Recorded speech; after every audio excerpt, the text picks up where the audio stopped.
দেখুন বন্ধুরা 7-8 মিনিট ধরে লো টু মিডিয়াম হিটে এঁচোড়টা খুব ভালো মতো করে কষিয়ে নিচ্ছি। এঁচোড়টা কিন্তু শুকনো শুকনো ভাজা ভাজা হয়ে গেছে। দেখুন এই ভিজে রাখা এঁচোড়টাকে থালায় তুলে নিচ্ছি। এই কড়াইতে বাকি রান্নাটা করবো, ওই জন্য কড়াইতে দিয়ে দিচ্ছি পরিমাণ মতো সরষের তেল। দেখুন 2 চামচের মতো সরষের তেল অ্যাড করলাম।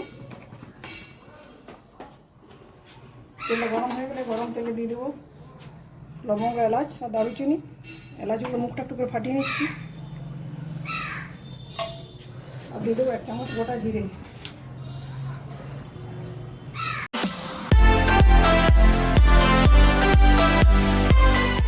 নমস্কার বন্ধুরা, আমার চ্যানেলে আপনাদের সবাইকে স্বাগত জানাই। আজ আমি একটি নিরামিষ এঁচোড়ের রান্নার রেসিপি শেয়ার করব। এটা উৎসব অনুষ্ঠানে, পূজা পার্বণে ঠাকুরের ভোগের প্রসাদ হিসেবে নিবেদন করা যেতে পারে। আমি সম্পূর্ণ নিরামিষ পদ্ধতিতে বানাবো, আপনি চাইলে আমিষ পদ্ধতিতে বানাতে পারেন। এঁচোড়ের রেসিপি বানানোর জন্য আমি এখানে নিয়েছি এঁচোড় 700 গ্রামের মতো এঁচোড়টা হবে সম্ভবত। এঁচোড়টা কেটে খুব ভালো মতো করে ধুয়ে জলে ভিজিয়ে রেখেছি। আর কিছু আলু ডুমো ডুমো করে কেটে নিয়েছি। রান্নাটা শুরু করার আগে এঁচোড়টাকে 7-8 মিনিট ধরে গরম জল আর হলুদ দিয়ে ভাপিয়ে নেবো। তো চলুন আগে এঁচোড়টাকে ভাপিয়ে নিয়ে ফিরে আসি। এঁচোড়টা ভাপিয়ে নেওয়ার জন্য গ্যাসের ওভেনে বসিয়ে দিয়েছি কড়াইতে দিয়ে দিচ্ছি পরিমাণ মতো জল। জলটা একটু বেশি পরিমাণে অ্যাড করছি যেহেতু এঁচোড়টা ভাপাবো। এর মধ্যে অ্যাড করছি 1 চামচের মতো হলুদটা খুব ভালো মতো মিক্স করে নিচ্ছি। কেটে রাখা এঁচোড়ের দানাগুলো একটু দিয়ে দেওয়ার পর হিটে 7 মিনিট ধরে ভাপিয়ে নিচ্ছি। বন্ধুরা 7 মিনিট ঢাকা দিয়ে খুব ভালো মতো করে হাই হিটে এঁচোড়টা ভাপিয়ে নিয়েছি। তো গ্যাসের ফ্লেমটা অফ করে দিচ্ছি। তারপরে একটা জল ঝরিয়ে ঠান্ডা করে নিয়ে ফিরে আসছি। বন্ধুরা যে গ্রেভিটা তৈরি করেছি, জল ঝরিয়ে রাখা ঠান্ডা করা এঁচোড়ের টুকরোগুলো এর মধ্যে দিয়ে দিচ্ছি। খুব ভালো মতো মিক্স করে 8-10 মিনিটের মতো রেখে দেবো। সেই সময়ের মধ্যে সমস্ত মশলাগুলো এঁচোড়ের মধ্যে চলে যাবে।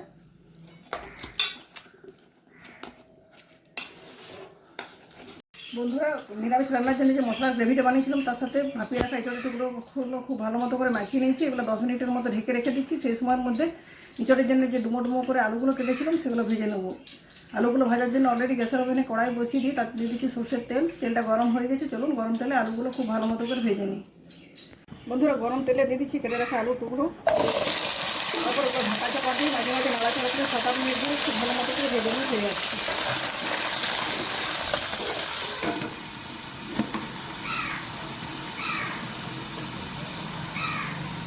দেখুন বন্ধুরা 5-7 মিনিট ধরে উল্টে পাল্টে ঢাকা চাপা দিয়ে নেড়ে চেড়ে খুব ভালো মতো করে আলুগুলো ভেজে নিচ্ছি। ভেজে রাখা আলুগুলো তেল থেকে তুলে নিচ্ছি। কড়াইতে অনেকটা তেল আছে, ওই তেলেই মশলা মাখিয়ে রাখা এঁচোড়ের টুকরোগুলো ভালো মতো করে ভেজে নেব। যেহেতু দই মেশানো আছে এঁচোড়ে, এই জন্য গ্যাসের ফ্লেমটা একদম লোতে দিয়ে দিচ্ছি, তাহলে কড়াইতে লেগে যাবে।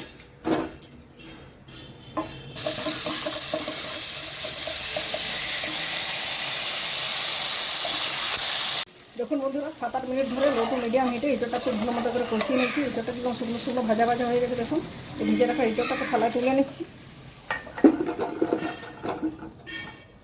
এই কড়াইতে বাকি রান্নাটা করবো, ওই জন্য কড়াইতে দিয়ে দিচ্ছি পরিমাণ মতো সরষের তেল। দেখুন 2 চামচের মতো সরষের তেল অ্যাড করলাম। তেলটা গরম হয়ে গেলে গরম তেলে দিয়ে দেবো লবঙ্গ, এলাচ আর দারুচিনি। এলাচগুলো মুখটা একটু করে ফাটিয়ে নিচ্ছি। আর দিয়ে দেবো 1 চামচ গোটা জিরে। দেখুন বন্ধুরা গোটা জিরে এবং গোটা গরম মশলা খুব ভালো মতো করে ভাজা হয়ে গেছে। এরপর দিয়ে দিচ্ছি 1 চামচ গ্রেড করা আদাটা খুব ভালো মতো করে ভেজে নিচ্ছি। এঁচোড় রান্নার জন্য যে গ্রেভিটা বানিয়েছিলাম তাতে এঁচোড় মাখানোর পর টুকরোগুলো ভেজে নেওয়ার পর কিছুটা গ্রেভি অবশিষ্ট আছে, সেই অবশিষ্ট গ্রেভিটা দিয়ে দিচ্ছি কড়াইতে। বাকিটা দিয়ে একটু জল অ্যাড করছি।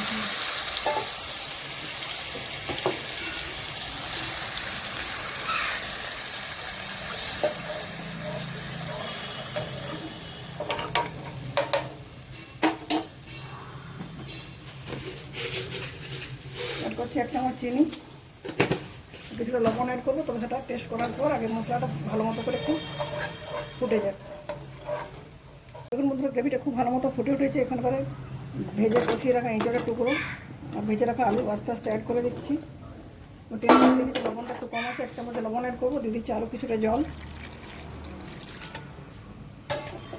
আর দিয়ে দিচ্ছি ছোটো চামচের 1 চামচের মতো লবণ। সবটা খুব ভালো মতো মিক্স করে ঢেকে দিচ্ছি 10 মিনিটের জন্য। দেখুন বন্ধুরা ফিরে এলাম 10 মিনিট পর। ঢাকা খুলে দেখাচ্ছি। দেখুন 10 মিনিট সময়ের মধ্যে আমার রান্নাটা কমপ্লিট হয়ে গেছে। এঁচোড়ের দানাগুলো সিদ্ধ হয়ে গেছে। দেখুন কত সহজে ভেঙে যাচ্ছে।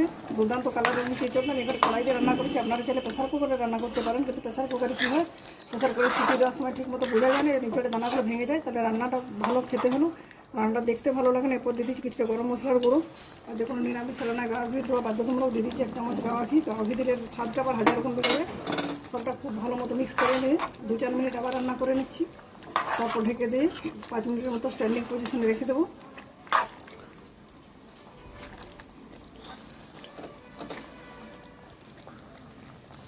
বন্ধুরা, ঘি ও গরম মশলা দিয়ে ইঁচড়ের রান্নাটা আরও 4 মিনিট করেছিলাম। তারপর 5 মিনিট গ্যাসের ফ্লেম অফ করে স্ট্যান্ডিং পজিশনে রেখে দিয়েছিলাম। দেখুন এরপর ঢাকা খুলে দেখাচ্ছি কি সুন্দর হয়েছে রান্নাটা। পুরোপুরি রান্নাটা আমার রেডি হয়ে গেছে।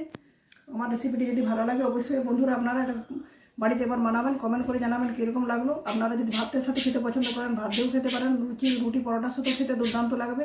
আমি আশা করি আমার আজ নিরামিষের যে ইঁচড়ের কালিয়া রান্নাটা আপনাদের অবশ্যই ভালো লাগবে। ভালো লাগলে লাইক করবেন, প্রচুর শেয়ার করবেন। চ্যানেল যদি নতুন বন্ধু হয়ে থাকেন, চ্যানেলটি সাবস্ক্রাইব করে না থাকেন অবশ্যই চ্যানেলটি সাবস্ক্রাইব করে পাশে থাকা বেল বাটন অন করে দেবেন নতুন ভিডিওর আপডেট পাওয়ার জন্য। বন্ধুরা, আজকের মতো এ পর্যন্ত। পরের দিন ফিরে আসছি নতুন কোনো রেসিপির সাথে। ধন্যবাদ।